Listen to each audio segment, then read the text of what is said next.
বাসনটা ধুয়ে নিলাম। অনুষ্ঠানে অনেক কিছু খাওয়া দাওয়া করে তারপর আসার সময় উপহার দিয়ে আসলাম। আমরা যদি হোটেলে যাই তাহলে অনেক কিছু খাওয়া দাওয়া করি, তারপর হোটেলে আসি।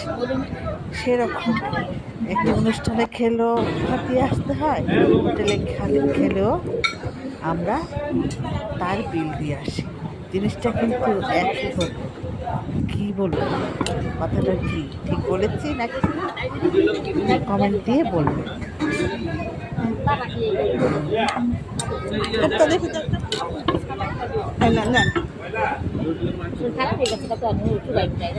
ভুল হলে ক্ষমা করবেন।